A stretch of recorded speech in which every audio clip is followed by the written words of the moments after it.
It's like they're addictive, but they're gorgeous. They're a part of our lives every day. We play them, we watch them, we watch people watching them, we watch people playing them.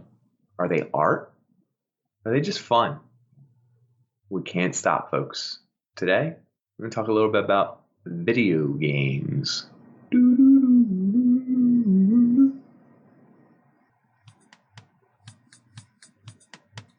So I'm Dan. And I'm Nick, folks. We're old friends dissecting one topic at a time. People, technology, media, we've got it all covered. Each discussion here is a deep dive into our unique perspective. Taboo, forbidden subjects, they're all on the chopping block, baby. We don't pander to popular opinion. We might even get a little bit dirty.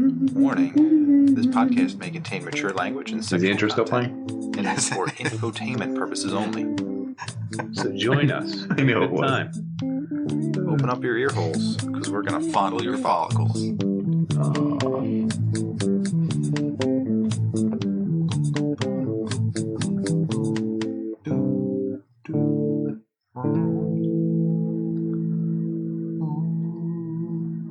And hum. All right, so it's Dan here. Hey, and I'm Nick. What's going on, folks? Oh my goodness. Welcome to our episode tonight. You look disheveled. Yeah, I've been rummaging through trash piles trying to find my freedom.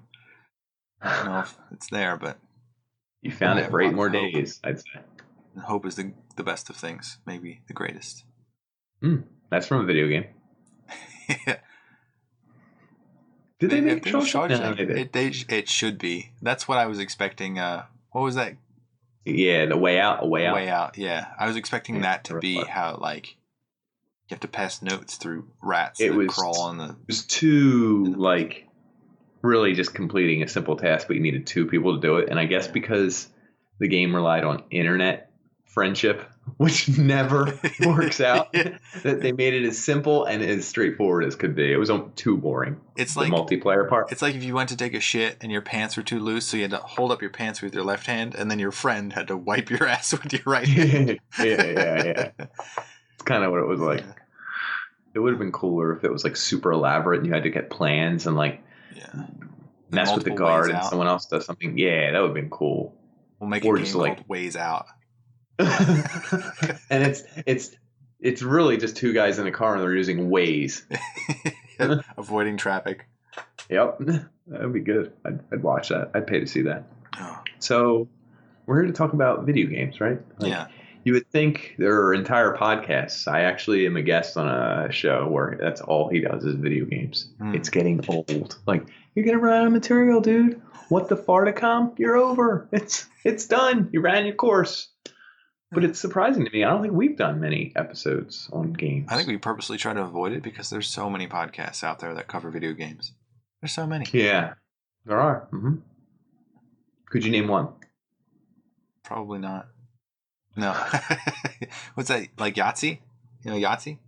Crenshaw? Ben Crenshaw? He does that. The one, oh my goodness. Forgetting the name of the thing. I was just curious. He does do quick you follow reviews. a few? I don't really listen to. I don't like people talking about video games. It's one of those weird things about It's an fine. art I mean, some form. people do, some don't. Yeah. People talk about paintings. It's okay, maybe a couple of sentences and I'm good. You have to experience it yourself. Yeah. Makes sense. What's weird is I like talking about it after I've experienced it, though. I wouldn't listen to anyone talk about a video game or art before I saw it or played it, but afterwards I could talk about them for a while. Yeah. Is that weird? Movies and stuff. I like people who analyze it the same way. It's just no one ever analyzes it the same way as I do. So it's really frustrating to talk to somebody that does not equate to anything. No, that makes sense. Ben Yahtzee Crenshaw. I added an N. Zero punctuation. You've heard zero punctuation before, obviously, right? What? Oh, you definitely need to. That's the reviews are quite amazing, and he rips on how shitty certain games are very well. Oh no. Well, I don't do a lot of game reviews. I got out of the game reviews right around when Game Pro stopped being a thing. Yeah, if you're old enough to Nintendo know what Power. that is. IGN. No, after Nintendo Power, let's move it a little bit, but Game Pro, and then there was probably something after that for Game Informer or someone? Was there a PlayStation specific one? Game Informer, I remember that one. When did it ended in 2011? Oh, well, these things probably kept going while I stopped, but the magazine and the website ended at the same time. That's weird. That's kind of cool. We must be in a let's cut bait, and everyone's going to different companies, and some of you are fired, and some of us are selling off the stock. I don't know. We're millionaires, and you're poor. So goodbye. So did you happen to, in your extensive research for this episode tonight, did you happen to look up the definition on Wikipedia for the word video game? Did I ever? Oh, I can't wait to hear it. Wow. It's funny. It sounds like typing, but I know you're just clearing your keyboard to get to those notes you furiously scribbled by hand. Yes. Dust off the paper there. Let's see what you got. Because I did a little research. I didn't do this definition. This definition is cringeworthy because it doesn't know how to define it. Really? A video game is an electronic game that involves interaction with a user interface to generate visual feedback on a 2- or 3-dimensional video display device, such as a TV screen, virtual reality headset, or computer monitor. Huh. That's actually about as good as you can get because video games are so varied. Yeah, as generic as you can get. Yeah. Well, it has to be to encompass the umbrella of video games. All encompassing. Interesting. So a video game is like just something that gives you visual feedback and you move a thing. React to it. So I guess there's a distinction there between our parents who would watch a movie and then tell us to stop playing video games. But there's so many people that I think there's a split, there's a divide there. We're watching a movie. Please do. Go here. This is girlfriend material. We could have done this on what girlfriends think of guys who play video games. Go ahead. For me, watching a movie is less interactive than playing a video game, and a video game can contain so many more volumes of information and be so much more interactive that it's surprising that movies are even considered in the same realm, or considered to be more interactive by some people. I agree with you a bajillion %, dude. Oh. In fact, I used to get into fights with girlfriends past. Any guy will tell you this. They're like, oh, you're just going to sit around and play video games? Yep. We could be watching Netflix. It's like, hold up. At least the person playing video games is interacting, thinking. They control the flow of the storyline. They're hitting buttons. I mean, it's as lazy as it. They're as lazy as it sounds. Yeah. Right. And it's incredibly lazy. I'm not claiming it's whatever, but physically you're doing what, 0.1% more Look work? At this thumb. Look at this thumb. It took years of video game playing to get it this beefy, and also masturbation. But thumb? Yeah, the thumb. You never do that fat part of the thumb? You do that flex? Can you do that? It's yeah, I guess so. It's the right hand. I guess. Are you left-handed? Ambidextrous, baby. Stranger. I get it. The stranger. Oh, I love a good stranger. Yeah. Anyway. So it went from G to excessive. G to PG-13. Yeah. Yeah, we're PG-13 now. Yeah, but video games are way more interactive, way more mentally taxing. You're actually doing something when you're playing, which is you're controlling the story, which is you're making. It's it's a movie that you're working on or creating, sort of. Yeah. And honestly, a lot of my vocabulary came from playing EverQuest. EverQuest had a whole bunch of different adjectives for things. And I didn't. That sounds like something a virgin would say. When you're 13, most of us are always. Wait, how old were you when you lost your virginity? I'm not getting into it. Never mind. No, but that's interesting. I was 13 at the time. So. And I guess I started learning some science and math from Math Blaster and Quirky Quaso's Turbo Science or something like that. That's what it was called. That's funky. You might not have played that one. It's just Sierra made it. That's weird. I know that too. Well, Sierra was a big one. Big publisher? Game developer? Company? I'm not sure. Yeah, but it is I assume that the publishers and the developers are the same, but who knows? Someone's got the money and someone's got the game development background. So interesting. Distribution versus development. Right. What was Sierra now? Whoa. I'm looking. Where's the game? I'm just curious because I didn't care about that stuff as a kid. I literally would ignore the name of whatever company was being flashed before any movie, game, or product. I just wanted the product. I didn't care who made it. I didn't recognize. I mean, I guess I recognized some of the names, some of the movie intros, logos. I guess that's marketing back in the day, folks. I don't know. It was so new that like I love like Wild West scenarios because that like everything goes. Like even if it's super shitty, it still survives, and like there's always like a little niche. Super shitty or shady. Yeah. The apparently Sierra became part of Activision Blizzard. Ah, that's a tiny little company like that, huh? Yeah. So they must be a video game developer and publisher. That's the first sentence. That's good. The I wonder, well, what's like the first impact game on your life? Because like I feel like it's made fun of, but video games kind of they become art or like storyline drivers. Like it's like a really good book.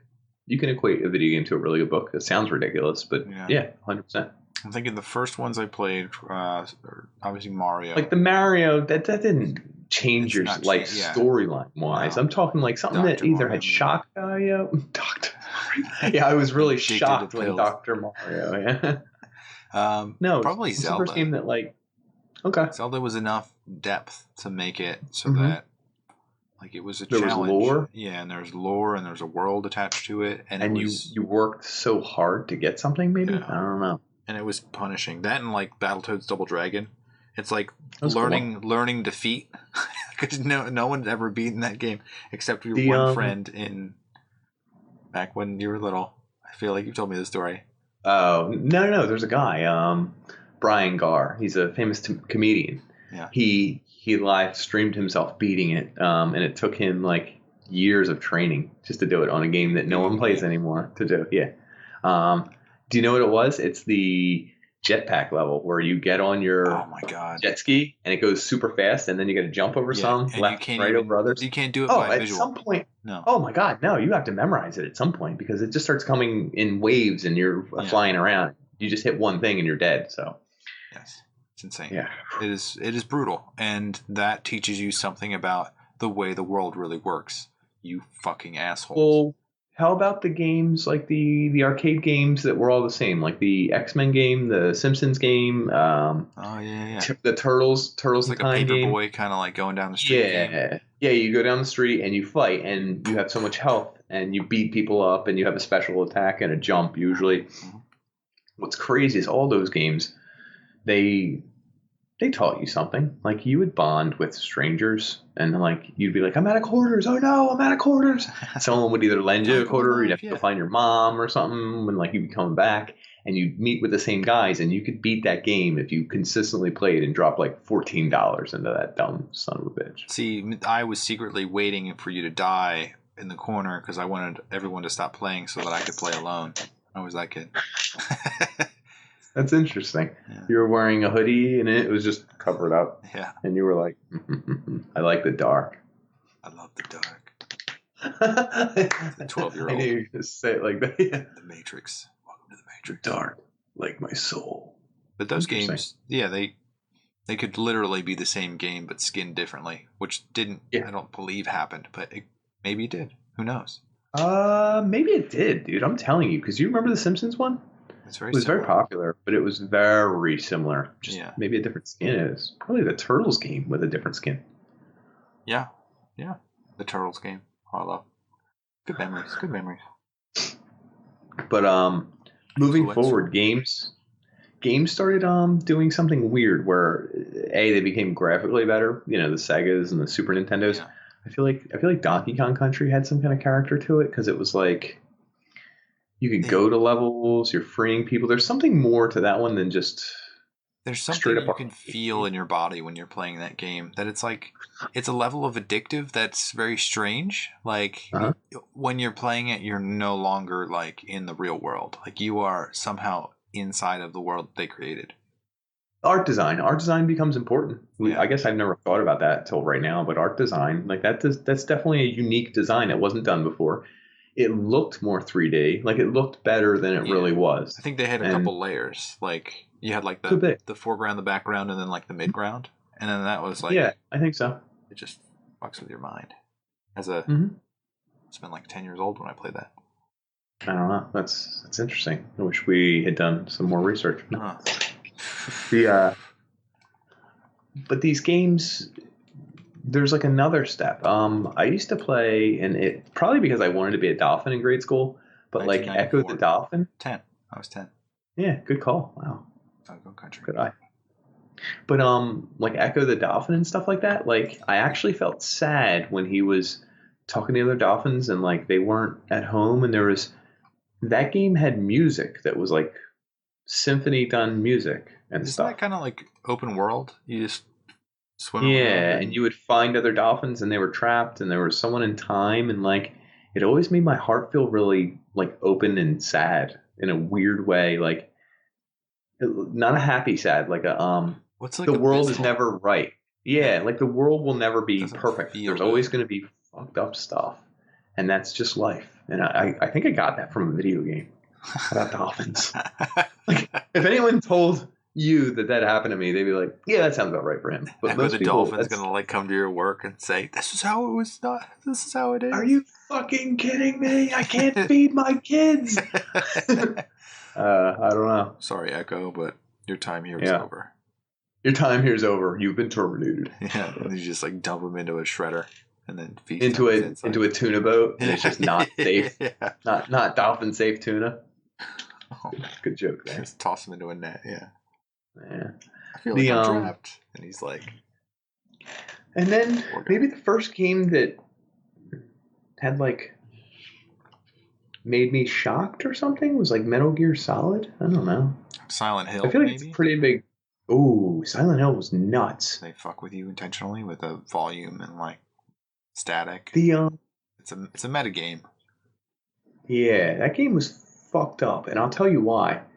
It's about a guy and his daughter. Like, he's a divorced dad, and his daughter Cheryl. I don't even remember his name. I just remember he's always saying Cheryl.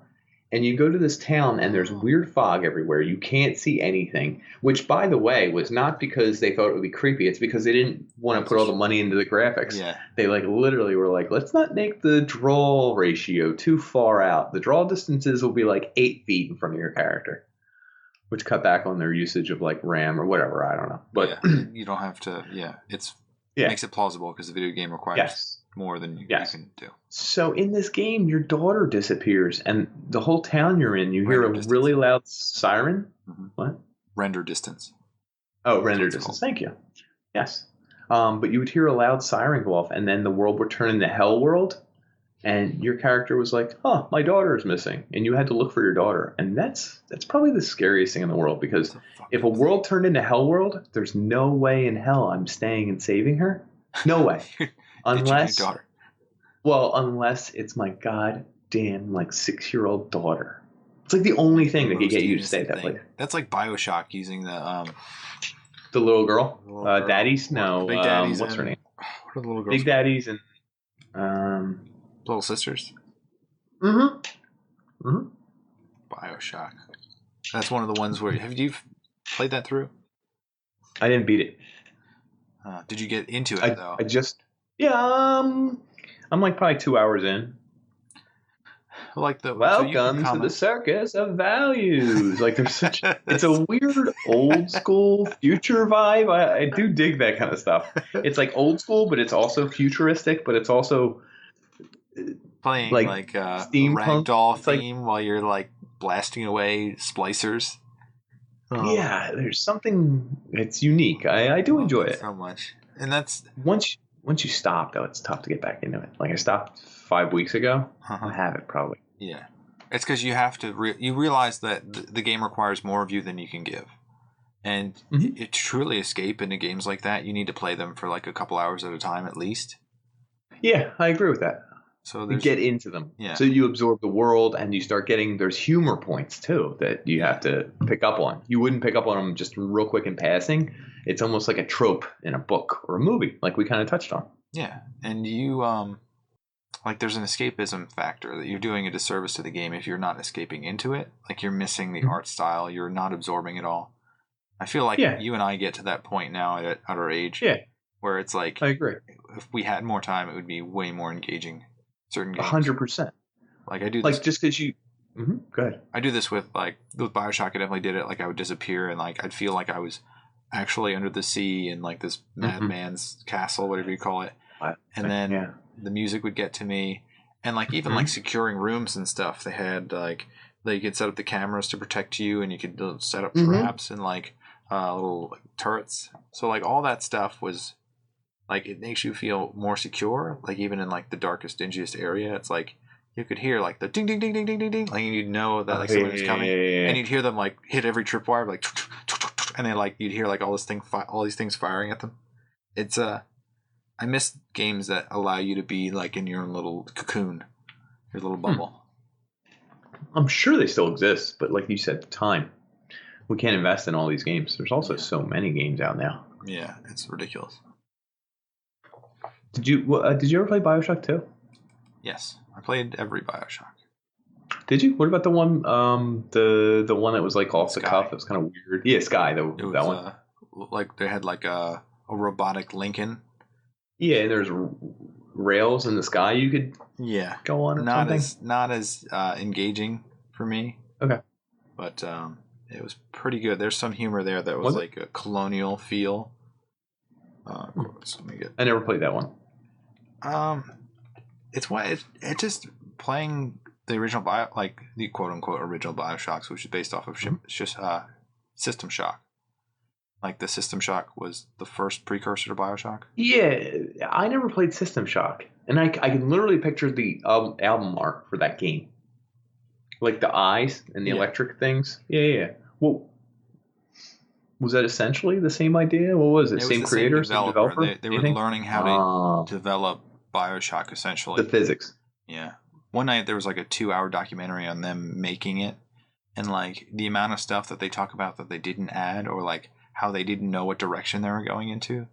It makes it so baffling. It's almost like the creation of a video game. You have to stumble aimlessly into something that works. Well, and then there's other like literally, because I have done those episodes with What the Famicom. You can look him up, guys. If I never plugged his name, he would be so mad. It's WTFAMICOM, Famicom. Go ahead, look him up. He's got his own thing. But when we start talking about these games, a lot of the problems that any developer or game runs into is they actually have too wide an idea. They're like, I want the character to be able to do this. I want him to do this. I want him to be able to do this. And then when we get to a certain level, he can do this. We can unlock all of this stuff. And everyone has these great ideas. And the programmer goes, hey, wait, I can only do that first part. And they're like, okay, well, you can do more. We'll give you a little more money. Can you release in like 6 months? And he's like, no. And then they run into the problem where people are pushing them to release early. People are pushing them to do this. So you get this like capitalistic thing that's going on where I think if a video game was perfect and it had ultimate time and ultimate money, you could do a lot with just about every video game. But they all have release dates. They all have marketing. They all have producers that said, hey, we gave you the money. Can you release it in about 2 months? The guy's like, no, I want to make it better. But they can't always. And then there's a pull. There's a tug. It's a weird thing. It's the potential flop that you've wasted all this time because you could develop a game for years. And money. Yeah. Waste so much. Spend a lot of money. I think Curt Schilling did it. You remember the pitch? Played EverQuest, yeah. No. Wait. He tried to create a game. He did? Yeah. Oh, that explains why he did this. So, do Curt Schilling failed game? I don't know if it was a system, a game, a prize. All I know is I was like, I didn't know Curt Schilling, the pitcher, previously for Red Sox, Phillies, a couple others. He got a lot of money from the state, I want to say, which doesn't make sense, but he got a lot of money to make a video game. It failed miserably. Well, he secured a $75 million loan. That's it. His company was called 38 Studios. Yeah. And he made a game called Kingdoms of Amalur Reckoning. It's a role-playing game. It released? It released and sold 300,000 copies in the first month, and then it sold 1.2 million copies in the first 90 days. That's not bad. And then it shut down a few months later. Why? I guess because that sounds like loan. He probably overspent.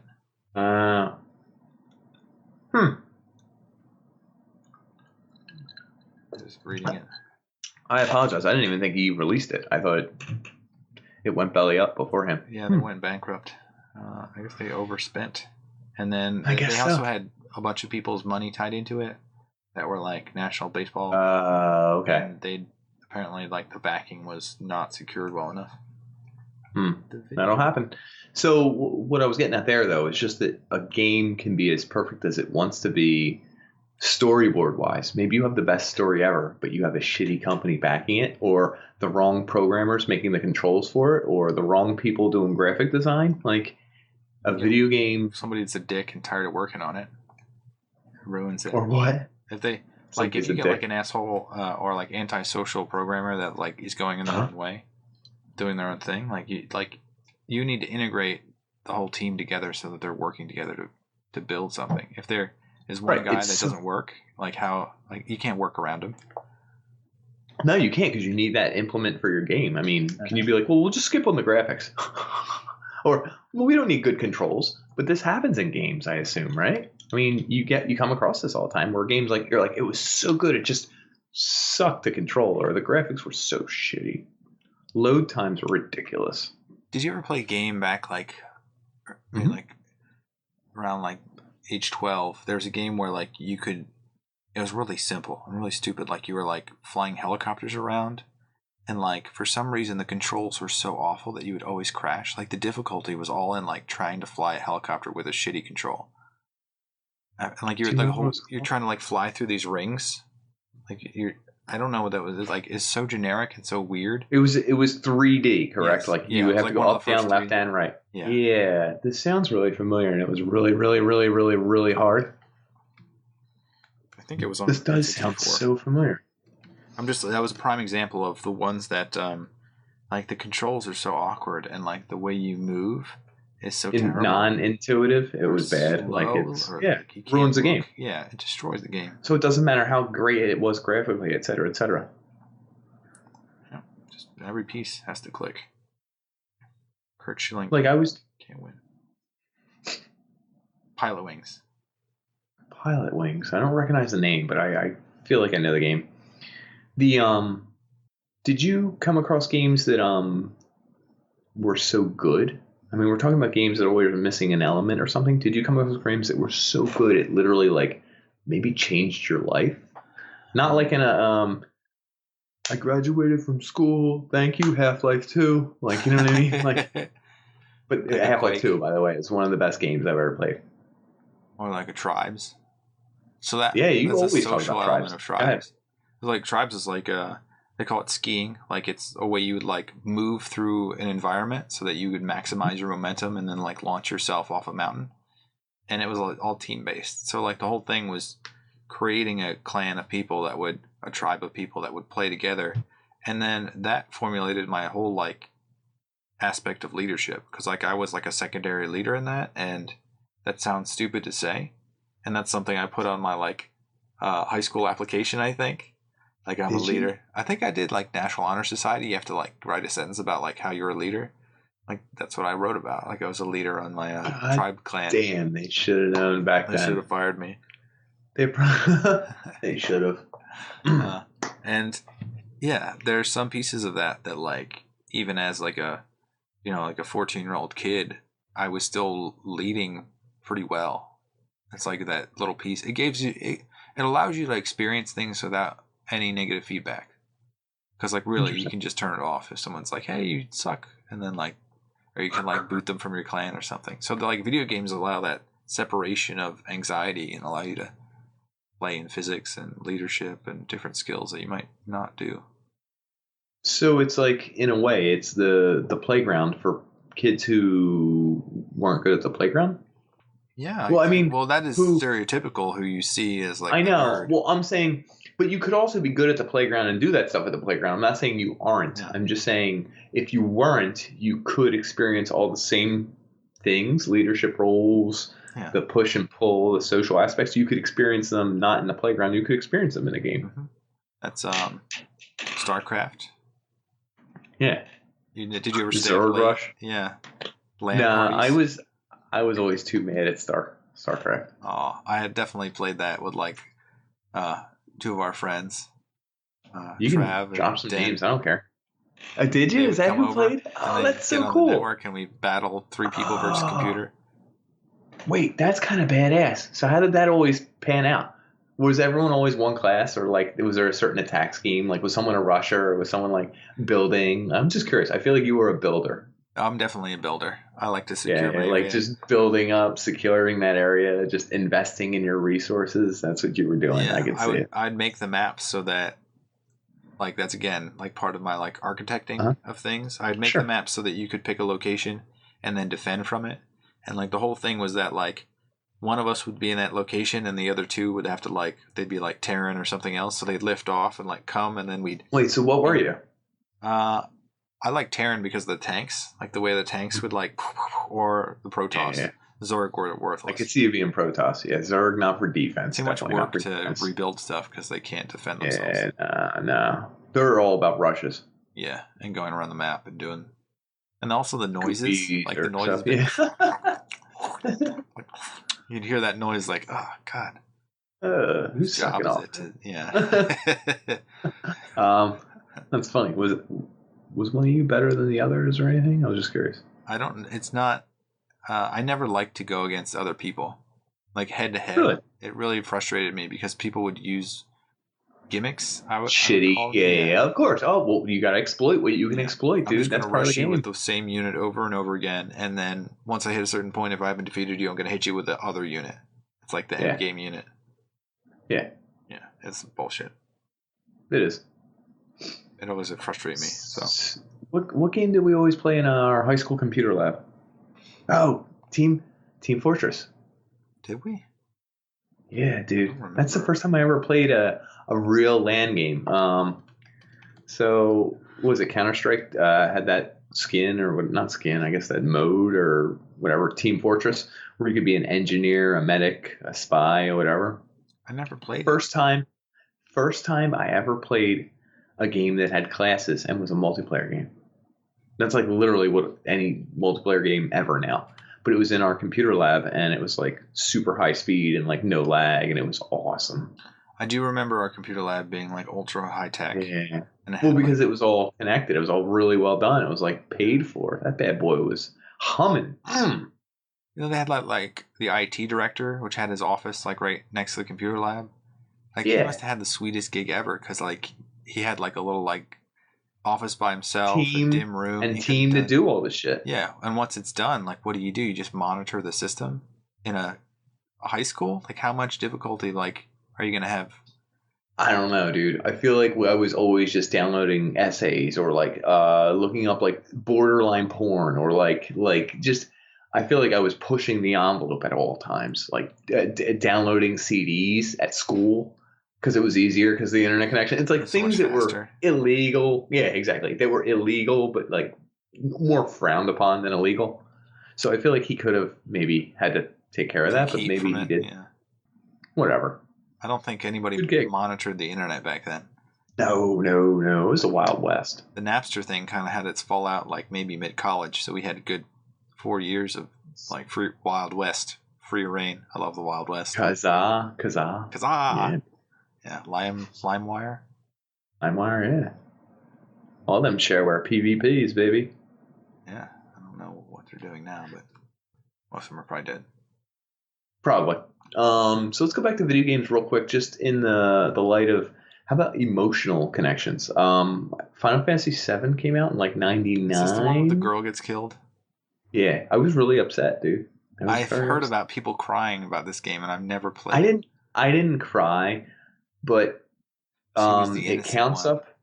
It counts up how many hours you've played the game, and at 99 hours and 99 minutes, it stops. So like, I never knew how long I played Final Fantasy VII, but I put my life into that game, and then she's dead. I'm chasing a guy. I got all the materia. I got gold chocobos. Like that was a little bit of my life. Yeah, chocobo, baby. It's like a giant ostrich you can ride. They're cute. Yeah. There are certain games where you pour yourself into, like the environment, the characters, everything. Like I just mentioned the Metal Gear Solid one. Like that game had me like twisted like a 13-year-old watching The Matrix. Like, do you know what I mean? Like, I was like, oh damn, war is hell. Oh shit. Oh shit. Oh. And like, I can remember the characters like punching each other and like they're bleeding from their mouth, and he's like, Liquid Snake, give up, and he's like, no, and like all of a sudden there's like deceit going on where I'm like, what? She was on my team the whole time. I just spent 15 hours playing this game where she's on my team. She's turning on me? What?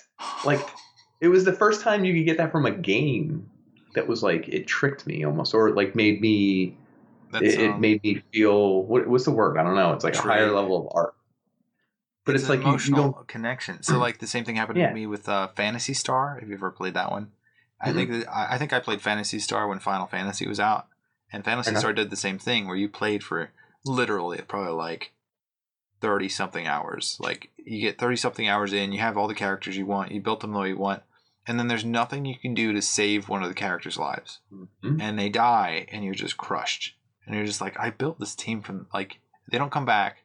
That's it. That's all you had.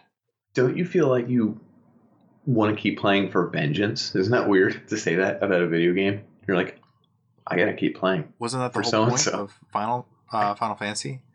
I guess. I don't even know, man. It's like messing with your emotions. How did the girl die? Didn't like the... She was stabbed by a sword by Sephiroth. I'm not going to get into it. Yeah. It's too much. Too much. I can't handle it. It's too much. It's too much. Like, but these games, like, kind of manipulate you in the way that movies do. I think I relate it to movies very much because it's a visual medium. There's different cuts and angles, except that you control things. So it makes you feel like it's a movie you control. And then when you get stabbed or you get whatever, it feels a little more personal. I don't know. Well, catharsis. I think it was like I feel like it's a personal movie a little bit. Is it? Like, how about, did you ever get into like I'm sure you did EverQuest and Skyrims and all that? EverQuest 100%. Skyrim, yeah. Okay. I mean, I think I played every little nook and cranny. I think it's part of the world that they've done so much work building it for you. Those games are an actual world. It's not a joke. It's like you can go around there and find little mice that can bite you, and you can kill those mice and cook them. and then it's like, and you get a bonus for it. You get a bonus for it. And no, I don't know. You get health. So someone thought about it. Someone created the mouse. Someone said they're going to be in this environment. Someone said they're going to move like this. But if I've read somewhere it's like the equivalent of like walking 12 miles, the area, whatever. So the chance of someone finding these mice or this individual mouse, deciding to kill it and then deciding to cook it, it's like, how many people are going to do that? What are the percentages? Yeah. But they made it into the game so you could. And something about that is so beautiful, so weird, and so awesome. It's like, yeah, I'm going to do it. There's probably like an intern that worked like their entire career was like just for that one mouse movements. That one mouse. And you immediately killed it. It's so weird. Well, no, they made it to be killed. That's kind of the cool thing. Like, I think they wanted someone to kill it, if that makes sense, and eat it. You need to watch Westworld. Okay. I've never seen it. I know it's a simulation or a something, or I guess it's like a human video game in the mind. Okay. AI. I'll leave it there. Don't ruin it. Wild West. I feel like Will Smith is going to just pop on and sing the song.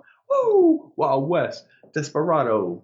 No, rough rada. Do. Like 1990 something. That movie was like, I didn't like that movie. Did you like it? Terrible. It's okay, good.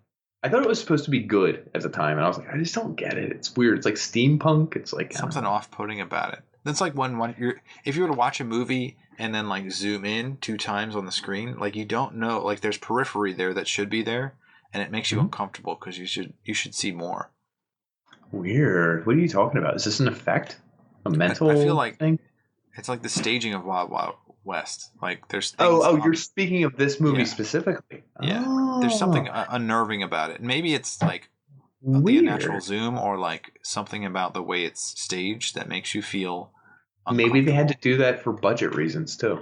Like because they couldn't afford to make, I mean, it's hard to do it's called a render distance when they do. when they do more visual effects in a larger field. Anyway. Yeah. You got to match up lighting, et cetera, et cetera. Yeah. So, do you know how video games actually made? Then you have like all these polygons and vertices, and like how you're wrapping textures around things. Like if you want to, but keep going. It's a weirdness. So like earlier on, it's like you'd have like a cube, and the cube would be like, oh, we made a 3D game, and you could add colors and texture to it. But like if you were trying to represent a ball, like the ball would require you to have so many different like a million curve, different cubes. A curve, yeah, exactly. A curve is not representable. You can't make an infinitesimal points. Yeah. So you have to cheat and make a bajillion cubes and position them at all different angles. Is that the idea for a circle? Kind of, but you could start doing things that are weird because like you can define it as a cube and make it look like a sphere. Because of the way that light shines off of it. So it gets into very like weird mathematics about how you get like different normals and stuff. That's actually like the way light would shine off an object to make it seem like it has a surface, but it didn't. You get into some really weird like texturing, and it's just, if you've ever designed or tried to design a video game, it becomes very weird to do it from the ground up without having like an engine behind it. Interesting. Like stealing the Unreal 3 engine or something like that? Yeah. And even then, it's a monstrosity to try to deal with that. What's weird is, do you even notice that? Like certain games, it's like there's only like 40 engines out there for video games, and you just steal one of the 40 and then make your game off of it? I don't know. I'm kind of curious what the top video games engines are. I'm sure it's the Unreal 3 or whatever the fuck it's called. I'm pretty sure Unreal's the number one. It's like the go-to. I'm trying to get one that's not. Now, is that because they've had one that's based on their light shining, and is it physics as well, like how objects interact, or just how they look, like the rendering? I think it's both. And is it okay? Because it's like bounding boxing, like putting like actual limits on stuff. Like if you let an object be defined by the engine, it's easier to let the engine decide how it's going to interact with the world and look. Right. You don't have to make those split decisions and work through a million billion questions. So I'm trying to see. No, go ahead. So they have rendering engine, audio engine, physics engine, artificial intelligence part of physics engine. It's like the Half-Life engine. I think what's that based off of? I thought that was a form of the Unreal, but maybe it's not. Do it. Half-Life in general. I want to talk about that game. That game is one of my probably top 5 games of all time. Gold Source? No, I don't recognize that name. Is that GoldenEye? It's a modified Quake engine. Which is related to Unreal. So really, come on. Quake was created by John Carmack. You know that? He was on Rogan. Yeah, Doom. It's nuts. That guy, I don't know how his brain functions, but he was able to do so much for like the gaming industry. Hold on, this is so weird. So there's John Carmack. Who else is on Doom team? There's like 3 big boys. Carmack. It's gonna bug me. Either way, we didn't even get to these games. Like Doom. John Romero. Ray Romero, Tom Carmack, Hall. And Tom Hall. Is that his name? I can't remember that. I kind of remember him. I can't remember him. It's funny because these people like. Isn't it funny that they're all like superstars? This is exactly why this is like movies. It's like we're like, oh, do you remember Reservoir Dogs? And it's like, oh yeah. Oh, do you know who so and so was in it? And you're like, he was in it too. He was in it too. And it's like you look at the past, and there's this one movie where like 8 guys were in it, and they all became mega superstars. It happens in video games too, and it's kind of weird, isn't it? It's weird in that I did not know any of this. Like, when you're a kid, oh really? 20s, like, as I a don't kid, connect it at all. But like once you realize that like your favorite games were all made by like a handful of designers, some of the same guys interweaving on different projects, it makes sense. And like if I were to see these people in normal like everyday life, I would not know who they were.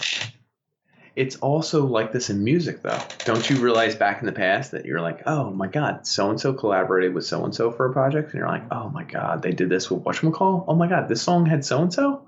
Or, writing credit to, this guy helped produce it? It's like, you don't realize that when you're younger and you're listening and you're enjoying the art, if we were to call it art, because that's what I'm saying right here, folks. But it's integral. That's like Dave Grohl, like being part of like Tenacious D. Like you're like, what? Nirvana, that too. It's like it goes back. No idea. It's interesting because these people are all devoting. Like I don't know anything else aside from what they've done in like gaming or music. The product in front of you and what they're giving you. You know that. That's all you know, devoted their right? life to that art.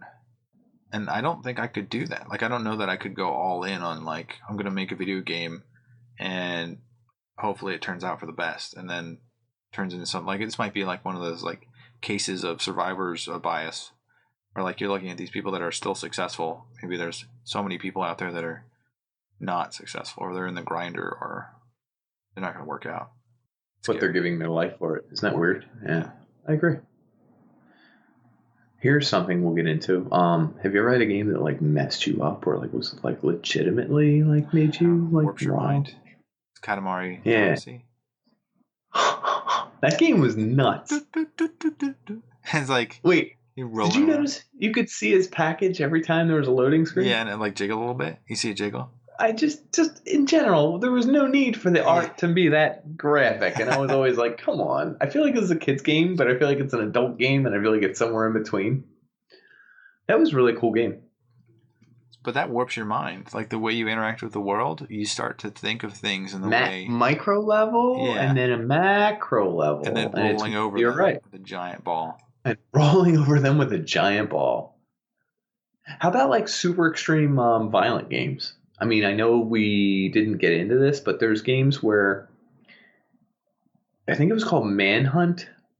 No, I didn't. And it was a game where you were a convicted felon and you would hide behind stuff. One of the stealth games, kind of like Metal Gear Solid, except that you would use stuff in your surroundings to kill the guards. And it was like the things you would find were like a baseball bat, a wooden bat, and you would have to kill a guard with it by holding down the button longer or shorter. And it would do a more or less gruesome kill. Like you could like shove it in their throat to kill them or something. It's like one of the other weapons. Yeah, a little bit.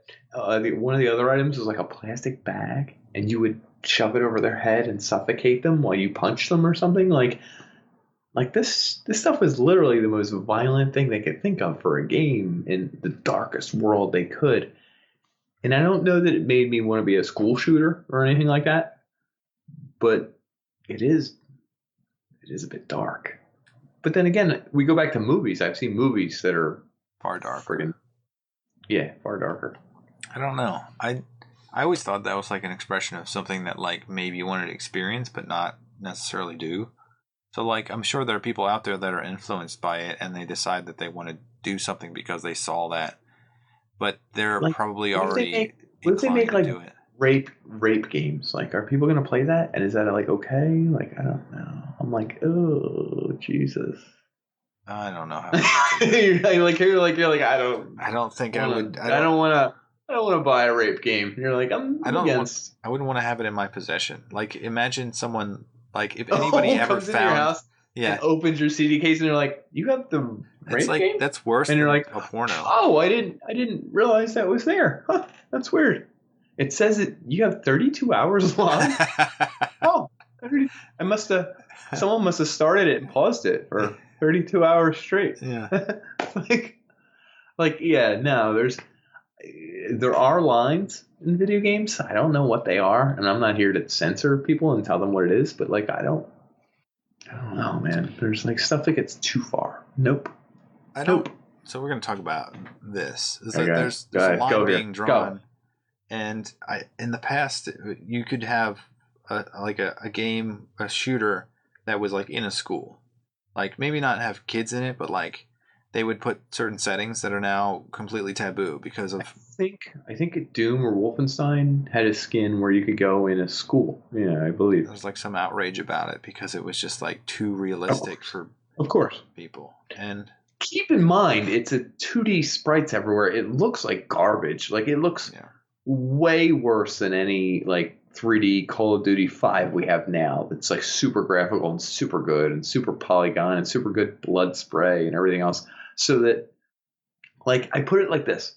Do you remember the outrage over Mortal Kombat, the original, when fatality. You could rip. Kano would rip someone's heart out, but what he would do is he would punch their chest and pull out this like kind of red brown blob, and it would like spin in a circle, and he would hold it, and it would drip.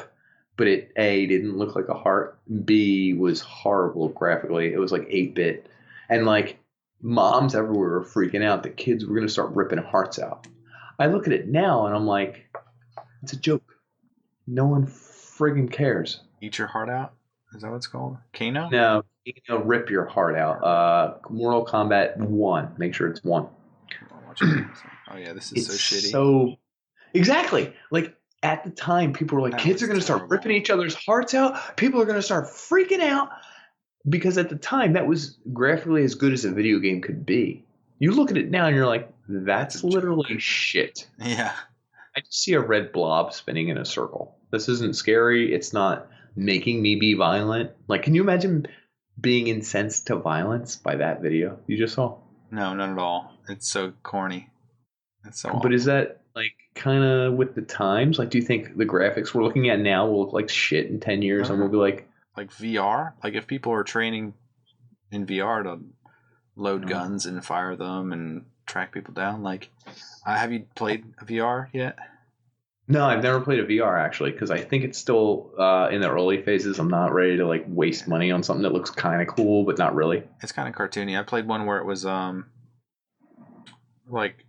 was one where like zombies were coming from all directions and you had to constantly spin around and shoot them, but you had to like stay in the same spot because the VR hasn't really progressed to was limited. Running. Yeah. But it really gets into you. It's like you're really there. Does it? Yeah. That's kind of cool. There's another one that's cartoony where like you're on the tower and you're have a bow and arrow and you're trying to hit people that are running towards your gate.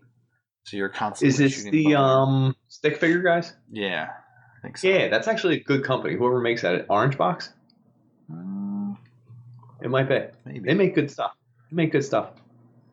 I think so. Regardless. Yeah. Regardless. Do you think in like 15 years, like we'll have VR that's so good that people won't believe we'll play just like regular face forward games in video games? I don't know. There's a point where it becomes too much work, and then I don't think people like this is the movie versus video game versus VR. It's $1 billion industry. If you say too much work, someone will friggin' do it. I'm not saying to do the game. I'm talking to play. Oh, the game. okay. Like people get physically tired playing these games. Okay. Like there's another like not lightsaber. I forget what. Like there's a VR game called Light something. And it was like you would be hitting. It's almost like a Guitar Hero, kind of like you're hitting these things as they come at you. So you're constantly moving your arms left and right, trying to hit them. And like the people who play it say it's like it's more than exercise because you're sweating and you're completely into it and your brain's engaged and like you've got everything going trying to do this thing. It's not just like running on a treadmill where you're just standing there running. Did you hear the guy who he had a VR, he did Skyrim, and he hooked up his treadmill to walk when he walked. So it was comparative distance, like however your character runs or walks. Beat Saber. Oh, what? Beat Saber. That's what it's called. Oh, no. Look up a video on that one. Keep going. Sorry. But this guy, when he was walking around in Skyworld or Skyrim or whatever, he lost like 40 pounds from walking on his treadmill. Yeah, because think about it. I mean, how far do you friggin' walk? You walk really far. It's a long waste of time in a way. If you could run. So in fact, hold on. Do you know what the coolest thing that happened to me? Skyrim came out like a week prior to this event. So it kept getting good reviews. And I've never played a game. I never played EverQuest. And I played Skyrim. And the first 10 minutes is kind of bullcrap to kind of get you into the game. Like you're going to be beheaded or whatever. The intro that There's gets a dragon. Reddit does that thing. I've seen it with what, Macho Man Randy Savage? Or he on the dragon's head? Oh, no, I haven't seen. Have you, like the intro to Skyrim, I think you get knocked out and you wake up from blackness into like, you're on a cart that's slowly moving. They do it for they'll have some other intro of like something happening and it'll turn black and then it'll switch to Skyrim, and it'll be like the intro to Skyrim. Like you fall, like they fall down a well, and at the bottom of the well, you're waking up to Skyrim. You wake up with Skyrim. Well, that's like the joke. Until I took an arrow to the knee. Like, you know what I mean? Like there's jokes. It's like these video games make jokes in our lives, like everyday jokes. It's kind of funny. No, but I played Skyrim on a really nice computer. I think when I built this computer. Mm-hmm. I can't remember. Anyway, 3 years ago. It was. No, so I guess it had to be my Xbox 360. I don't know. Okay, is that what it came? Anyway, I'm sorry. I may or may not have smoked some THC material. And I was playing the game, and you get through that first 10 minutes, and then all of a sudden you're outside of the cave and you're in the world. I never played EverQuest at the time. You're comparing it to EverQuest because it's immersive. Well, because it's from the same creators, same type game. Wait, isn't EverQuest? I don't know. Or is it? What's the name of the Skyrim prequel? Oh, you're talking about oh shit! I'm saying the wrong one. I apologize. There's Daggerfall, and then there was Morrowind. What's Morrowind? Excuse me, Morrowind. I apologize, everyone. I'm an idiot. I meant Morrowind. I never played it. Thank you. I was like, I'm curious. Where are they related? No, because it's same game, same creator, same world, same idea. I never played that one, so I was literally high as hell. And I came out of that cave, and it was on a big screen TV, and I looked around at me, and I got this feeling from a video game I can't explain. I had a bow and arrow, and I pulled it because I thought there was danger, and it was a deer. Yeah. And I just looked at the deer in a video game. I'm not even talking about real life. And it was just eating and feeding. And I looked at it, and I didn't know, should I shoot? Should I? I kind of don't want to. And you know what I did? I shot and missed. Okay. It took off running. So you know what I did? I just started running through the woods. No, I started running through the woods. And I think I ran for like 5-10 minutes. It felt like eternity. And I was running, and I'd never seen half of these trees before, half of this foliage before, because it's a video game, and I've never been in the outside world. You know what I mean? The real outside world. The real outside world. And then I pulled out my bow and arrow again, and I shot some other animal, and I killed it. And I picked it up, and I can do whatever with it. I ate it. And I felt so like I was in that world. I can't... So I was at one with nature. I didn't want to do any of the missions in the goddamn game. I just wanted to live off the land for the rest of my life. Except that it was probably 1 a.m. and I was like, it's time to go to bed. Yeah. But there was that weird thing where I didn't feel like I was me. I was in that world, and I was going to eat. You can feel the world. Muskrat for the rest of my life, or whatever the fuck it was. I think there's a weird divergence here. Yeah. People are getting more and more separated from nature, and then using electronics in gaming to get back to nature. Isn't that weird? I felt so connected to that world. I can't even explain it. There's a weirdness there also for game schemes and money, and it just makes you aware of different things about the world. God damn. Let's go there. Let's talk about the I'm talking about the saving money. There's the risk and reward is definitely there. Yeah. I think you're going to talk about the building up your add-ons and loot boxes, downloadable content and loot boxes, and microtransactions. The worst game I ever played for that was Crackdown, because it was, I think they added it mid-game where you would play I was going to say I played Crackdown. Yeah, but then they'd have they used to have these missions that would they'd be a light that would shine into the sky, be like a spotlight. And you'd go there, and it would tell you what the mission is, and you decided what it was. And then they added these microtransactions that look the same way, and then you'd land on them, and then a little pop-up would come up, be like, "Do you want to play this for X $1.99?" And you're like, "What? No, no, I don't want that package." I bought the game, dude. I bought the game. Yeah, stop. You're destroying the continuity. You're breaking you're breaking it down. You're not making it feel real. Weird.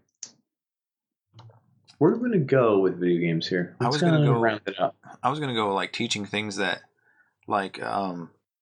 money, saving in video games is something I would do, like saving up for the end, but there's also the realization that like sometimes you save up too much money for the end, and like you have all this excess stuff that you're just like, well, there's nothing to do. Like, it's No, the you've actual, never done that before. yeah, it's the actual doing of things and experience of things, and maybe the struggle. It's the that's friends more, we made along the way. Yes. That was the real fun. Yeah. And like life is kind of Do the you same way, is that remember- you building towards, a lot of people are building towards a thing that they'll never get, or they will Yeah, get, and it'll be That's disappointing. real life too. Yeah. I agree with you 100%. Microcosm. So did you ever play Fear? First I've person seen other shooter. people play it, but no. So they made sticky grenades, which you could throw on someone, and then it would turn into a trigger, and at any point you could hit the trigger button to blow it up. And for whatever reason, you could throw it on an enemy. If they weren't looking at you, they didn't know that it was on them. Ah, nice. They didn't feel it. And in the game Fear, there was a slow-mo button where you could slow down time, and it was ridiculously ahead of its time. Beautiful graphical It's game. like Fallout, Just dude, no, better graphics than Fallout. but like slow-mo Fallout, I think. explosion. Yes. Oh, but even better looking. And the explosion was like electronic, so it would like, and there would be like a shower of blood and skin and whatever have you in a bubble. Oh. And one of the coolest things me and my old roommate Tom did was we got a sticky grenade on a guard. He didn't notice. We went to some other area and like came up an elevator that faced him, and literally we put it in slow-mo. The elevator's still going up. It stops. The doors open in slow-mo. The guard turns and goes, "Hey, what are you doing here?" Or whatever the hell they do. Like they do that. They're alert mode. In slow-mo, they're alert. I still remember it. And I just remember laughing so hard. I was laughing so hard in that room and hitting the just shoot button. And that guard exploded so beautifully in 3D. I've never seen anything that made me laugh that hard. And I was just like, oh my God, Tom, that was the best thing I've ever seen. Let's do it 10 more times. And that's all we did for the rest of the night. Like we were just sticking guards, letting them see us. And once you saw us, you're dead, buddy. It was so weird. I don't know. The control like, and the possibility. I made games inside of games. Yes, You 100%. do that? That's the I love doing that. that's playing GTA. You and I driving around and pull up to a God. train stop, like crossing, and there's another person that's right in front of us, and we just like kept pushing his car into the train, and eventually the train took his life, didn't it? The car like literally exploded into a flip and like launched itself off the map.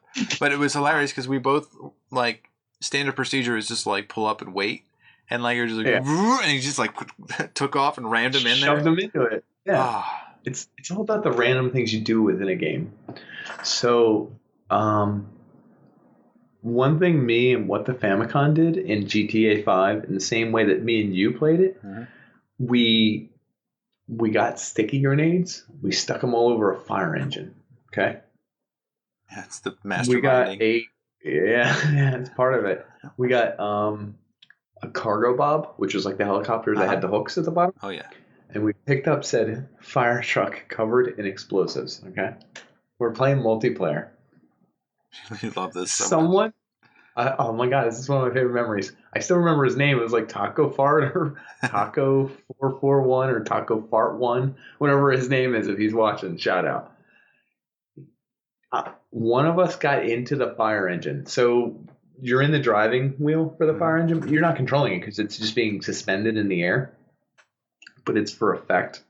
And the other person's driving the helicopter, and we drove the helicopter, and this dude, Taco Fart, is like shooting at two players with a pistol. And we're like, listen, I got a cargo bob, I got a fire truck covered in explosives. We drove right over where he was and dropped the fire engine, right? Fire engine's fallen, dude. And I think it was Dan in the other vehicle, the other Dan. And he's first person, so he can see his steering wheel, and he can see this fart taco getting closer and closer. And the vehicle gravity's pulling it, and eventually fart taco's still shooting a pistol at us. I still don't know why. He gets down there, and then at the last second, he hits the button to detonate all the explosives. And it just said everyone died, like fart taco, Dan, anything. it was so beautiful that I could hit him from in the air that far up and end his life and ruin his game or whatever. He respawned like a minute later. He probably didn't care, but like there's something beautiful about being able to do that. And you get so creative. And shut up. It's dominoes. It's setting up every domino, and then when it falls in the right way, it's so amazingly perfect. So good, especially because the other person's a human. Like you're playing a human a little bit, aren't you? Which is weird. There's a weird emotion that you're applying to them because you're feeling their pain. So you love it. Lastly, we should touch on Call of Duty 4. Modern Warfare. Sure. So you're talking to two guys who we're probably top 10. Probably not. Let's go top 100. Yeah. Top 100 in the world. And I say in the world in general. I mean, we had different rules, different whatever, but yeah, some of us are. So we played Call of Duty 4, Modern Warfare, which I don't know if anyone's played. Maybe you have played, maybe haven't. Check it out. We had a weird rule where me and Dan would play without guns. It's like everyone watches like, wait a minute. So could you kill anyone? Well, we did 3 grenades each, and we had knives, and it became second nature, dude. Yeah, I think it's the way you would move around the map.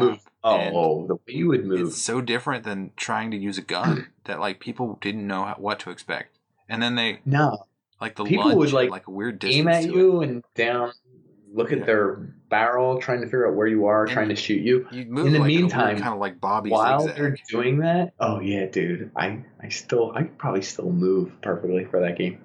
I could probably still time a grenade. That's the other thing. Like a grenade was like, what was it, like 3.8226 seconds? Yeah, like you would like. I say it like that because I could time it to the point where I could throw one in the air and it would explode right before it hit the ground. Right or like throw it like right in front of you and like explode so it doesn't hurt you but kills the other guy. Amazing. One time I was on a map and the dude was just in a second floor building and I held the grenade. Throw a double grenade. Threw it, exploded on the way up and killed him. I would love planning it to kill one person where you use all your grenades. Like you throw one so that it forces them into a corner. Him? Throw another one, and then you throwing like a third one so it bangs up the stairwell, and like so good. He just got checkmated. You were doing it on purpose.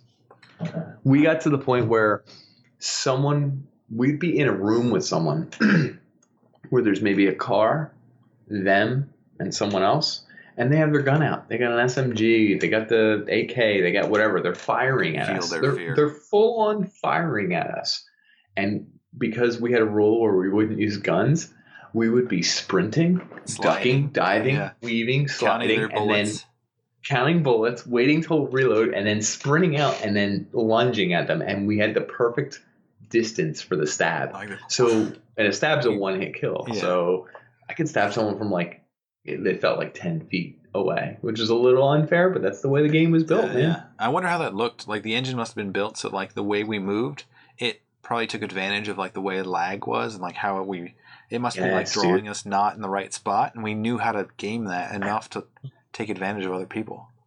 I felt the way to move. I'm just telling you, it was wild. Or when you see somebody and you know they're not moving like that, so you stab into air, but then you hit them somehow, and you're like, I knew. Right where they were, you had to know where they were the second you hit the stab button. So even if they moved away, right, I think it would count. Where they're going to be in that like split second ahead of time. So we would be in a game where everyone just used guns nonstop, and we would use knives only, and go like 14-4, or like 12-2. You kill at least double or triple the amount of people that killed you. Oh, dude, it's wild. We would lead the scoreboard sometimes. And what was real cool is when we had an agreement where we wouldn't be on the same team anymore. So we were just secretly praying, and then we would be on separate teams, and then we would not talk. Weaving and ducking. We see each other like all across the map. Not talk to each other to the point where we started using smoke grenades. Do you remember? Just to mess with each other. It's like the corniest weapon of all, but we were like, oh, I know where he is. And then I'd throw some smoke at you and be like, little footsteps like moving around. You're like, oh, oh. Someone would come out of the smoke and stab someone else, and go back into the smoke. Shit was wild, dude. That was probably the most fun I've had with a video game. I wonder if like other people were just like, what the hell are these idiots doing? What are these dickheads doing? And then we'd run at them and they're like, get away. 12 oh my kills? God. Oh my God. So I talked about the one in the marketplace all the time. What's the one dude we were on the same team. That's like has like vendor stalls of fruit and like you can duck and like. And the one dude had a gun. And he was just shooting wildly at everyone, and both of us were coming from different angles. We're like raptors. We were collapsing on him at full speed with no weapons, just ready to stab this guy. And it's like you could sense when he was like pointing at someone else, and then like that, like I would get up and run, and then he'd like point the gun at me, and I'd like duck down, and then like you'd get up and run, and he'd constantly be going like back and forth, and he'd be like, as we got closer and closer, and he's like, oh my God, like you could feel him like backing up slowly and like not knowing what to do. You could smell his fear. Yes. So good. Video games. Video games are so good. I wish I could have more time so I could play them. That's my goal, to retire and play video games. And that sounds like a terrible goal sometimes because you're going to get bored eventually. But no, I won't. It's an art form. I mean, honestly, there's different games with different styles, different techniques, different things, different cool things to offer. There's even funny games like the Stanley Parable and crap like that. Or Portal is one of the better games I've ever played. A different way to think about the world. I think that helps you learn an aspect of something that will never be true. Like you can't literally go through a portal and come out somewhere else, but there's something in your brain that teaches you some new element. There is a learning element there. But it's something that I think might apply to the real world. It's just not in the way they do it. Warps your mind in a good way. It does. Now, it's also addictive, et cetera, et cetera. I think you can do too much of it, but that's anything at this point in time. Yeah, I think it'd probably be good for you to be addicted to a video game. Can we talk about that? The people that like played those games, Skyrim or EverQuest, like too much, and they couldn't. Yeah. Like they disconnected from the real world. Like they were so into it that they didn't come back.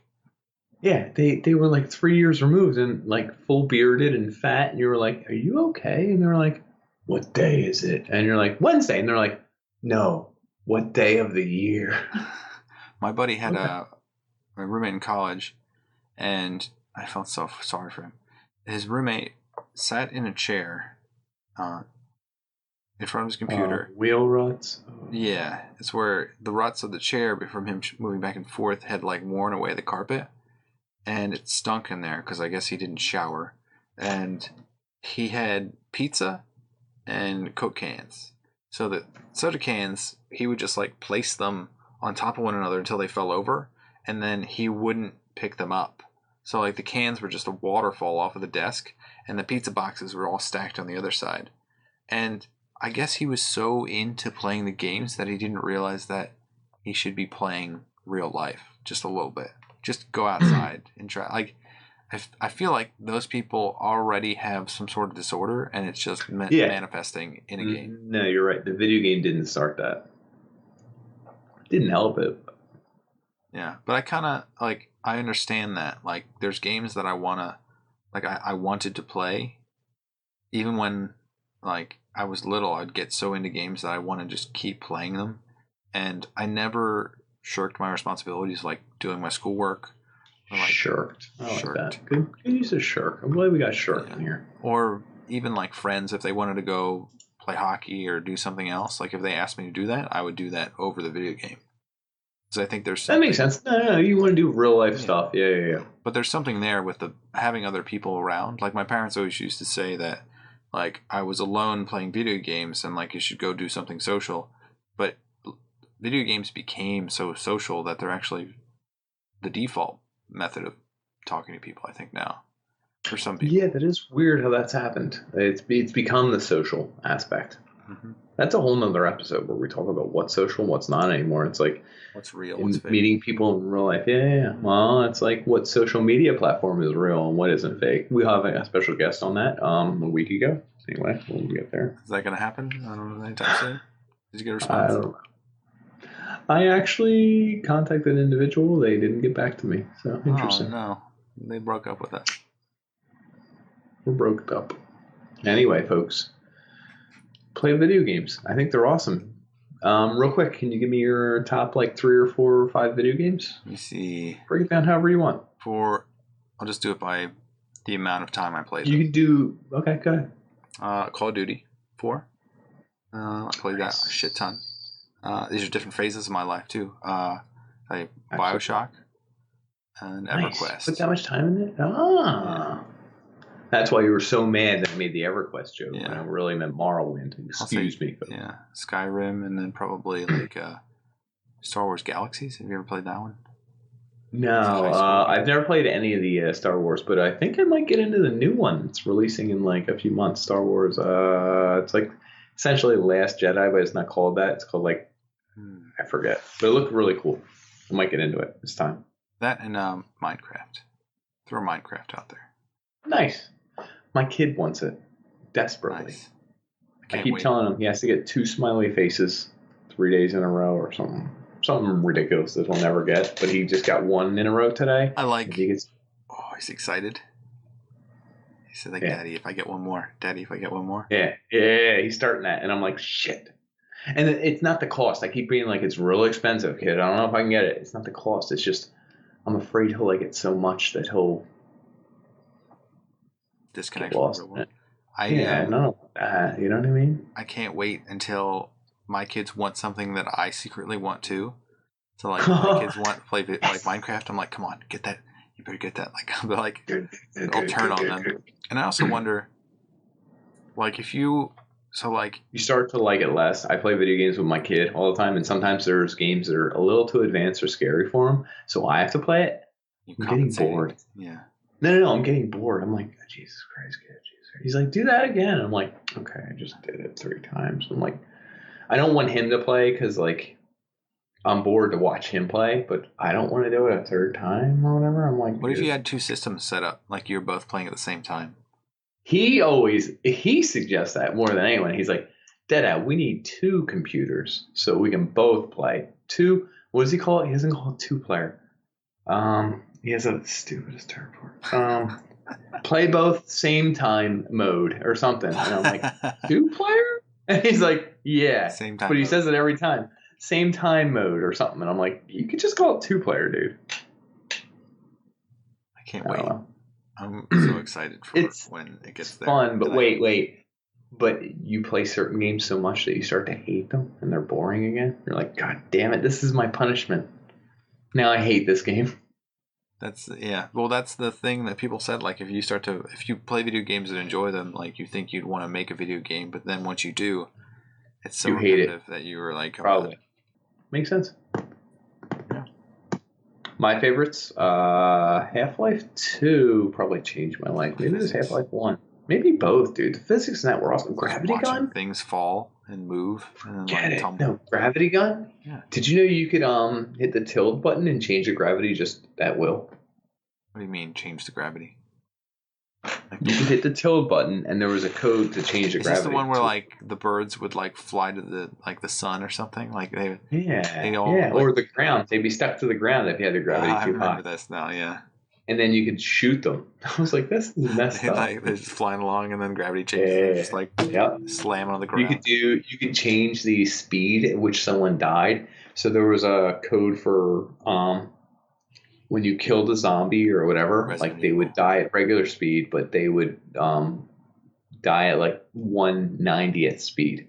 So they'd be moving really quick, and then once you shoot them, they'd be like... and they'd just be floating around. Slow I don't know. Slow-mo's so awesome. And then you would just lower the gravity, and they'd be like... and float off dead. And I'd be like, this is awesome. But regardless, that game taught me intuitiveness and like weird shit and like physics. It's an element that you couldn't, like, if you're trying to imagine it, it's a lot to imagine it happening. And like having it play out really, like it's to the test chamber, Gordon. The test chamber. And I'd be like, what? Excuse me? Scientist? head crabs, like that. That was one of my favorite games of all time. And then there's Call of Duties. There's the game Inside that you're gonna play this week. Yes. Is actually really cool. It's really cool. It's like it can't be in my top 5, but it's just fucking. You're gonna dig it. Okay, good. All right, that's it. So like Braid. So wait, there's one more. Braid. Do you ever play Braid? No, it's Brave. You need to play Braid. It's like a side scroller Super Mario style, but you can change time, so you can rewind time, and then certain elements are independent of your rewinding of time. So you have to line things up in a certain time frame for it to work. And like it's funny because Super Mario, you fall in a pit and die, and you're like, damn it, now I gotta replay. In this game, it's like, oh, I just have to rewind. So you have a victory over your own death. You come back out of the pit, and then the music, like, it rewinds as you go backwards, and then it goes forward as you go forward. It's called Braid. Braid. And it has some sort of like astrophysics element to it. It's like people inventing the hydrogen bomb or something. It's like the overlay. Interesting. So that's your the game homework that you need to play. Summed it up, folks. Oh, you know what? Doom 2016. I fucking Berserker mode. Not Berserker mode, just I put that on the highest difficulty setting I could. I turned off all the cheats and I had no cursor. My guys didn't glow orange when they were ready to be whatever. That was the hardest game I've ever played. I sweat my pits off when I played that game, and I was so mad. I had actual vengeance in my heart, my eyes, and my body when I would finally complete an area. I was so mad. I would rip someone's face off. It got me so into it that I would. Most angry at a game? That's like the Battletoads. Like, it's so impossible. Yeah. I did that with Doom 2016, and I enjoyed myself more for doing it. I'm glad I did it. I feel like you needed a challenge, and that's the way to challenge yourself, is through I did. Depression. Yeah, and I won though. There's some where you can ramp it up so much you stop playing. I beat it. I beat the game. So good job, Nick. Thanks. Took me like 40 tries per demon room, which doesn't sound like a lot, but have you ever tried to play a same room 40 times? Try it. No. But in Bioshock there was an achievement for not dying, and you could save. So every time I died, I would reload from the save so that I could get the achievement. I feel your pain. My man. Put a light on hard. Now you're talking about how I play my first-person shooters. F8? No. What is it? F8? F6? F12? F6? Rewind? F12? Reload? No, well, I would do quick save, quick load. And anytime I lost health in a room, I'd be like, let's do that again. I'm a perfectionist. I'm a perfectionist. I am perfect, but I got to do it a lot. I am perfect. Let's do it again. Yeah, there you go. Yeah. All right. Check our socials, gang. Listen to us. We talk turkey. We'll talk video games. One more thing. Oh, no. What do you got? You're talking about like perfection on reloads. I think that's the one thing video games taught me that I'm obsessed. Is brutal. Like when. So this is really like F9 and F12, I think. Good.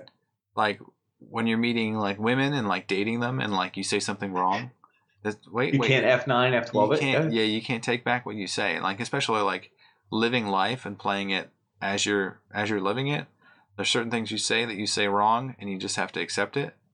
And like sometimes it destroys friendships, and sometimes it makes friendships. And it's one of the hardest things I couldn't deal with when I was younger, because I always wanted to go back and make it like exactly perfect. And women don't understand this at all. I hear what you're saying, but I think that's overstated. I think we think it's ruined, or we ruined it in one sense, or whatever. The perception of whatever. Yeah. Yeah, exactly. I don't think it's really ruined. I mean, reality is like, it was like you fucked up, but you can recover. You could, yeah, if you could just keep it together. I know, more work, et cetera, et cetera. Yeah, I just wanted to say that. Interesting. Restart. So you wanted to quick save, quick load, everything, huh? Yeah, but could you have a perfect life really that way? It'd be fake. No. It would be, but so would my record on Fear, some of the Dooms. You're telling me you've never really played a video game. You were cheating the whole time by quick saving, reloading. Yeah. Wait, can you... You're going to go back and beat that game properly without reloading.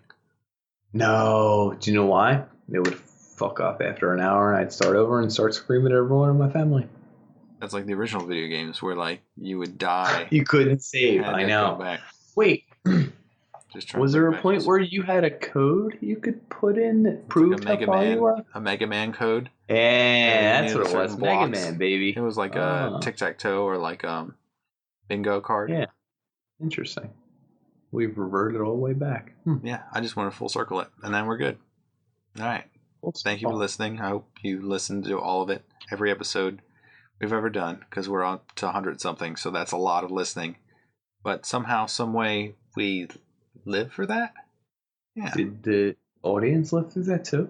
I hope. Like, if someone listened to every episode, do they get as much credit as we do, or do we get more credit because we did the talking? Well, they could talk, but we wouldn't hear them because microphones. That's a good point. I mean, they could be screaming at their TV. They could be sweating, dripping sweat, just screaming at their TVs, and we're like, "Oh, we do all the work." Engine. No, that was the they did. Unreal Engine. Unreal 3! God damn it. You guys need to research your shit. No, we don't. Yeah. No, we don't. We don't feel like it. Seriously. Thanks for tuning in. Yeah. Include in the comments your favorite video game. We're not going to listen. We're not going to play. Dan's going to play Inside next week. Ooh, baby. Don't ruin it for him, okay? It's going to be it's goddamn. Did you play Titanfall 2? No. At some point, I will have free time, but that's not in this decade.